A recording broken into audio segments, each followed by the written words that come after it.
اے رحمت رمضان، اللہ کا احسان ہے ہم لوگوں پہ ہر آن، اے رحمت رمضان، پھر ایک برس بعد ہے ایک ماہ کی مہمان، اے رحمت رمضان، اے رحمت رمضان، اے رحمت رمضان، اے رحمت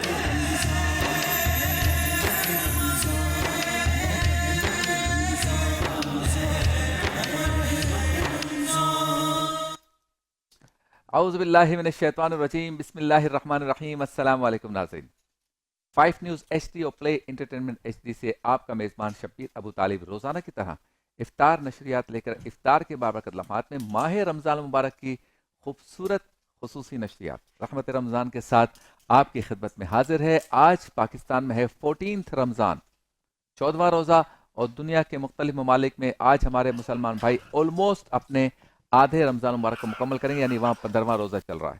ایک بار پھر آپ کے سامنے روحانی کیف و سرور سے مزین نشریات پیش کرنے کی سعادت حاصل کر رہے ہیں، اس امید، اس تمنا، اس آرزو، اس خواہش، بلکہ اس یقین کے ساتھ کہ آپ ہماری نشریات کے ذریعے گھر بیٹھے ماہ رمضان مبارک کا حقیقی لطف حاصل کر سکیں گے۔ 18 سال پر محیط یہ رمضان ٹرانسمیشن کا سفر جاری و ساری ہے۔ آپ میرے لیے دعا کریں، اسی طرح سے ہر رمضان آپ کو کسی نہ کسی اسکرین پر ہم نظر آئیں، اور میں آپ کے لیے دعا کرتا ہوں کہ جیتے رہیں، خوب مزے کریں، لطف اٹھائیں، نیکیاں کریں، نیکیوں کا موسم بہار ہے، اپنی مغفرت کروائیں اور اللہ تعالیٰ کو راضی کرنے کی کوشش کریں۔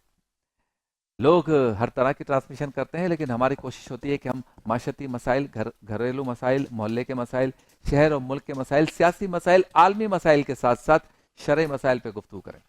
ہماری گفتگو میں کہیں آپ کو مسکراہٹ ملے گی اور کہیں ہم آپ کو مدینے کی طرف میں، قبر کے عذاب کی یاد میں، کبھی آخرت کی سختی پر رلائیں گے بھی، خود بھی روئیں گے۔